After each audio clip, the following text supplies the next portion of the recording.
Apple's $250 billion in repatriated cash, Netflix, Disney, Tesla, and other options. Apple has been actively preparing to repatriate over $200 billion of overseas cash since 2016. With the Tax Cuts and Jobs Act of 2017 cutting the repatriation tax rate to 15.5%, Apple can now bring all of its foreign profits back to the U.S. at a nearly 20% discount. How will it spend all that cash? Since Apple will have around $250 billion more in its U.S. coffers than before, many people expect the company to splurge, despite its history of making small purchases. While it would be easy to write off a single huge acquisition based solely on Apple's history, Tim Cook said last year that, "Here's not a size that we would not do, based on just the size of it. It's more of the strategic value of it." That was just enough fuel to let the speculation about anything and everything begin. A familiar story from May, Citi analysts picking Netflix and Disney as Apple's top acquisition targets, reappeared this morning masquerading as news. Citi picked Netflix as having the highest likelihood of acquisition, 40%, despite only a 5–10% projected impact on Apple's share price. Disney was second in likelihood of acquisition, 25% chance, but with a bigger projected impact on Apple's stock, 15–25%. These estimates were notably made well before Disney's purchase of 21st Century Fox, which would add more value. Acquiring Netflix would make sense if you believe that Apple wants to keep growing steadily in its currently enunciated direction. On one hand, it's a substantially larger company than Apple normally acquires, with a much higher valuation, roughly $86 billion, and more employees, just under 5,000, than even Beats Electronics, $3 billion, 700 employees. On the other hand, its fortes are ones Apple can manage: video streaming and content production. Netflix would instantly give Apple over 115 million video streaming subscribers worldwide, roughly half from the United States, as well as a large collection of original TV shows and movies. 110 new films and TV series are expected in 2018 alone. Apple's own team has thus far greenlit 5 original TV shows and around a dozen movies. The company doesn't yet have a dedicated video streaming service or video subscribers. Some have argued that Apple's recent hiring of executives specifically to develop original TV shows demonstrates that it doesn't see an overlapping Netflix acquisition in its future. But this could just be Apple putting its own people in place to oversee an acquisition that might otherwise be too large for its other managers to control. Moreover, if Apple could incentivize Netflix's many PC, Android, Roku, Xbox, and PlayStation customers to start using Apple devices, that would be a win for both the hardware and services divisions. Overall, Netflix seems like a logical target for Apple, albeit one that wouldn't be game-changing apart from improving the company's video business.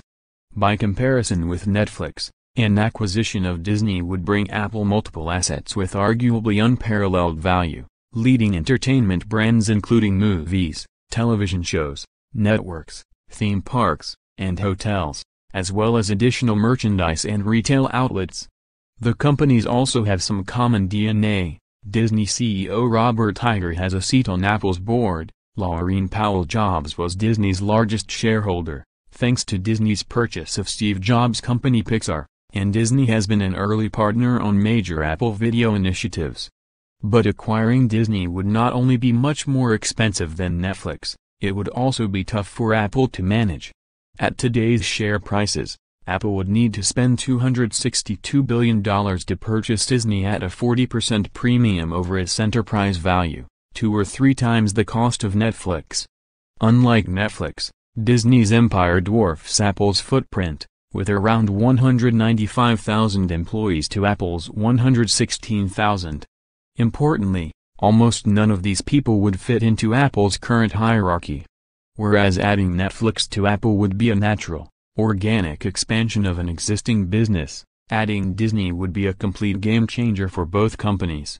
From a practical perspective, managing the combined Apple-Disney business might well be far beyond the capabilities of Apple's focused executives, who famously say 1,000 no's for every yes, yet still struggle just to keep multiple Apple hardware, software, and services platforms running smoothly under the company's small teams management model. But there's no question that Apple would make a bigger dent in the universe if it owned Disney's ubiquity, and that's the type of huge goal Steve Jobs might have endorsed. Despite Laurene Jobs' partial divestments of Disney shares, it's fair to say that their family would be proud of the merger, too. Still, Apple acquiring Disney would be both unprecedented and incredibly difficult to manage.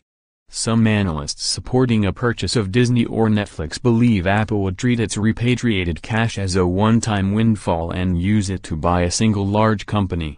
Citi's team also mentioned 3 large video game companies, Electronic Arts, Activision Blizzard, and Take-Two Interactive, Hulu, and Tesla, as possible targets for Apple, each at 10% or lower likelihoods of purchase.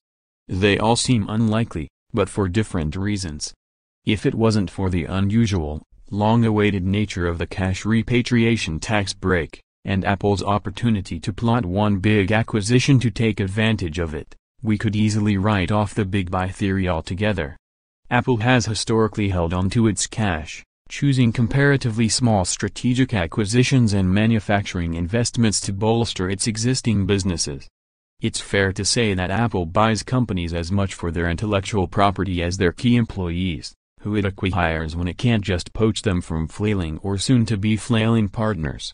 The company's $3 billion purchase of Beats Electronics was an outlier, notably chosen more for its potential to reinforce Apple's threatened music business than grow its presence in Beats' well-established audio accessory markets. With that in mind, let's consider some of the types of acquisitions Apple might and might not make. Component suppliers, including battery and display manufacturers. Apple has said that it ultimately wants to own the whole widget behind products it develops, which might lead one to conclude that it should buy makers of screens, batteries, glass, for example Corning, and metal used in its iPhones and iPads. However, despite several opportunities, it appears that Apple prefers to stay out of such purchases. It may want to retain the flexibility to choose competing superior solutions in areas of rapid change, or it may see such acquisitions as likely to drive its costs up rather than down. Apple had identified augmented reality as one of the key technologies that will drive future industry growth, and has already been spending untold dollars on R&D. It's safe to assume that Apple will continue to acquire smaller companies for both patents and key employees. I suspect that Apple is as interested in the in-car uses of AR as it is in pedestrian, home, and office applications. Acquiring companies with smart car AR display idea seems more likely for Apple than the purchase of Tesla. Apple famously tussled with Tesla for 2 years during the ramp-up to Project Titan, in aborted attempts to create a self-driving Apple car. While Tesla founder Elon Musk attempted to portray Apple's entrance into the market as a net positive for the industry, he also took to publicly ridiculing Apple, making the company's rivalry personal. Apple ultimately hired over 1,000 engineers to work on the vehicle, including employees from Tesla, only to effectively kill the project in August 2017.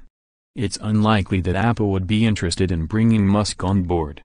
VR, virtual reality support has been conspicuously absent from Apple's Mac lineup until only recently, when Apple released macOS High Sierra with support for third-party VR headsets, VR-ready external video cards, and VR authoring applications.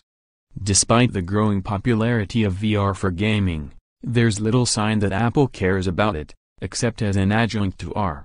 With Oculus, Facebook, PlayStation VR, Sony, and Gear VR, Samsung, all being owned by other big companies, that leaves just Valve and HTC's Vive for Apple to consider if it wants to get in at the top level, though it might face some resistance from Google.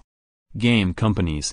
Apple has never fully embraced the games industry, despite the great potential of its platforms. As soon as Apple opened iOS up to app developers, mobile games started making a ton of money. Yet Apple doesn't seem to want to own game developers. Instead of competing, it's content to take 30% cuts of everyone's game and app sales.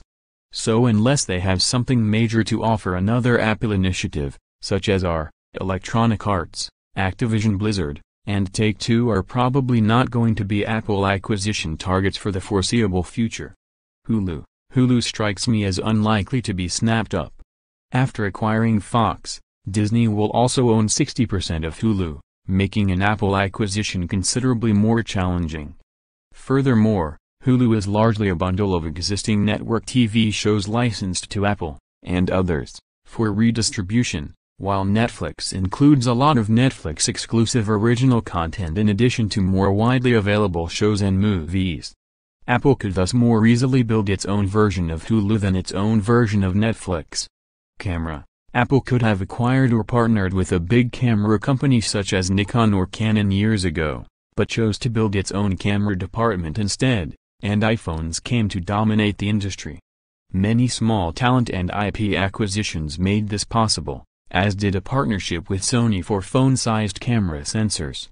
It's hard to imagine Apple buying a 200,000 employee company such as Canon at this point, but another small camera company with breakthrough technology? Sure. Social media and communications. Rumors of an Apple interest in buying Twitter or another social media company have occasionally popped up over the years, but nothing has come of them. Snapchat, WhatsApp, Signal, and other communications apps probably all continue to look pointless to Apple as acquisition targets. Stylus. Apple released the Pencil for iPads after many years and quite a few patents worth of internal development. While it's easy